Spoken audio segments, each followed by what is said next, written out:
y a un problème. Non, il n'y a pas de problème. J'espérais que tu serais peut-être en mesure de me donner une idée de l'évolution de l'économie de marché dans les colonies du Sud. Moi, je soutiens que, préalablement à la guerre révolutionnaire, les modalités économiques, en particulier dans les colonies du Sud, pouvaient être définies avec justesse par les termes de pré-capitalisme agraire. C'est normal que tu soutiennes ça. Tu es un étudiant de première année, tu viens de finir le livre d'un petit historien marxiste, Pete Garrison probablement, et tu resteras convaincu jusqu'à ce que dans un mois tu lises James Lemon. Et là, tu soutiendras que l'économie en Virginie et en Pennsylvanie était animée d'un esprit d'entreprise tout à fait capitaliste, déjà en 1740. Et ça durera jusqu'à ce que l'an prochain, tu régurgites Gordon Wood et ses opinions sur la pré-révolution et son utopie et les effets bénéfiques au capital de toute mobilisation. Je ne pense pas que je le ferai parce que Wood a tendance à sous-estimer l'impact des distinctions. Wood a tendance à sous-estimer l'impact des distinctions sociales fondées sur la fortune, en particulier la fortune héritée.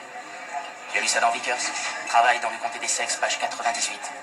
Ouais, je l'ai lu aussi. T'allais nous régurgiter tous les bouquins, tu n'as pas une idée personnelle sur le sujet? Alors c'est ça ton truc, tu arrives dans un bar, tu délites d'obscurs passages de quelques bouquins et tu prétends que ce sont tes idées à toi. Et tu fais tout ça juste pour impressionner une fille et embarrasser mon ami.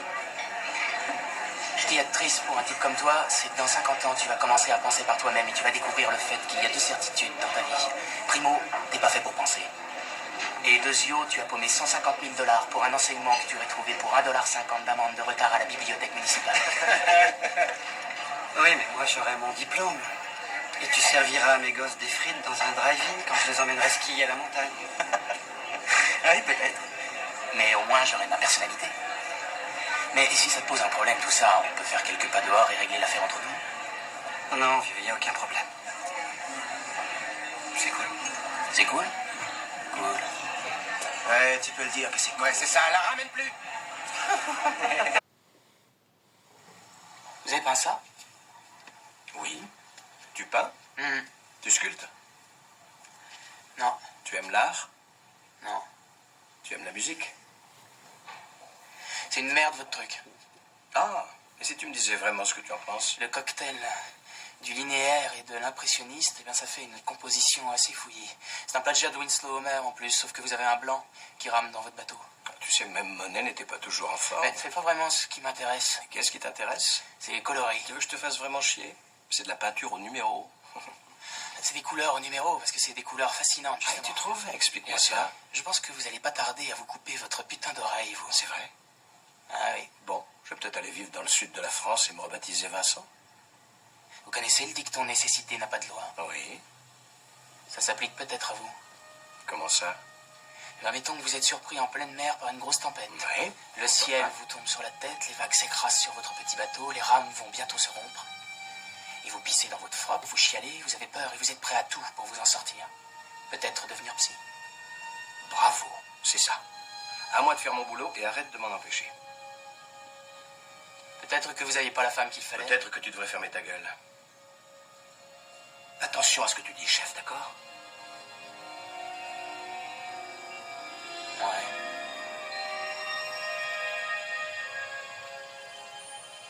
Alors c'est ça, hein? C'était pas la femme qu'il vous fallait. Qu'est-ce qui s'est passé? Elle vous a largué ou quoi? Elle se tapait un autre mec? Tu manques encore de respect à ma femme. Et moi, je te démolis, je t'écrase. Est-ce que c'est clair, chef? Fin de la séance? Ouais. Alors, qu'est-ce qu'on fait là? On se paye un instant privilégié entre mecs? C'est sympa cet endroit. C'est votre truc, les signes ou quoi? C'est un genre de fétichisme? Je sais pas, ça vaut peut-être qu'on passe un moment là-dessus. J'ai réfléchi à ce que tu m'avais dit l'autre jour, à propos de ma peinture. Ah, J'ai passé la moitié de la nuit à y réfléchir. Et puis j'ai eu un flash. Après, je me suis paisiblement endormi et depuis, je n'ai pas pensé à toi. Tu sais ce que j'ai compris? non. Tu n'es qu'un gosse. Tu parles sans avoir la moindre idée de ce dont tu parles. Merci beaucoup. Pas de quoi. Tu n'es jamais sorti de Boston. Non. Si je te dis de me parler d'art, tu vas me balancer un condensé de tous les livres sur le sujet. Michel-Ange. Tu sais plein de trucs sur lui. Sur son œuvre, sur ses choix politiques, sur lui et sur le pape, ses tendances sexuelles, tout le bazar, quoi. Mais je parie que ce qu'on respire dans la chapelle Sixtine, son odeur, tu connais pas. Tu ne peux pas savoir ce que c'est que de lever les yeux vers le magnifique plafond. Tu sais pas. Si je te dis de me parler des femmes, tu vas m'offrir un topo sur les femmes que tu as le plus aimées. Il t'est peut-être même arrivé de baiser quelquefois.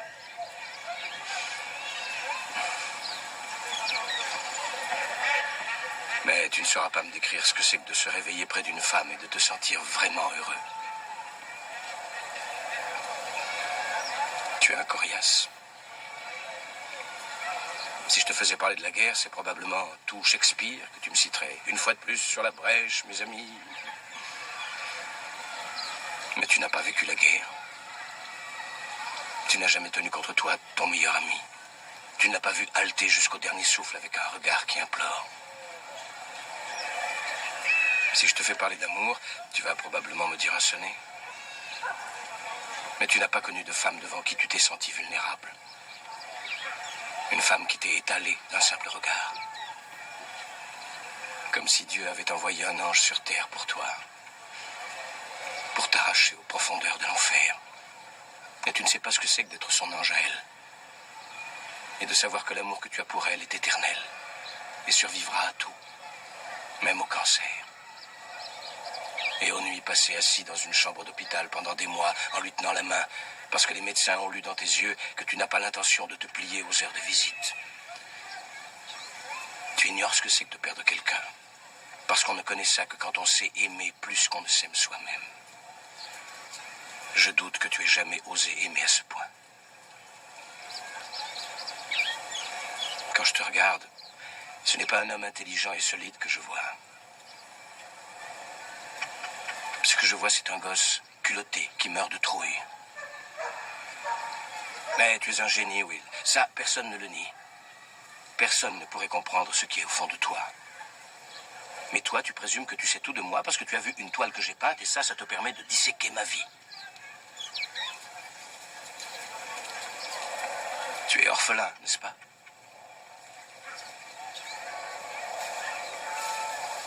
Tu crois que je sais quelque chose des difficultés que tu as rencontrées dans la vie, de ce que tu ressens, de ce que tu es, sous prétexte que j'ai lu Oliver Twist. Est-ce que ça suffit à te résumer? Personnellement, j'en ai vraiment rien à foutre de tout ça, parce que je vais te dire, je n'ai rien à apprendre de toi que je ne lirai pas dans n'importe quel bouquin. À moins que tu veuilles me parler de toi, de qui tu es. Là, ça m'intéresse. Là, je suis à toi. Mais c'est pas ce que tu veux faire, hein, vieux. Tu as trop peur de ce que tu pourrais dire.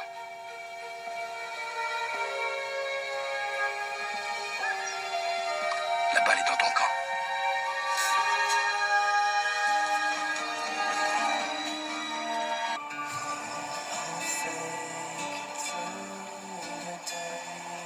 Sean, if the professor calls about that job, just tell him, sorry. I had to go see about a girl. Will. Son of a bitch. He stole my line.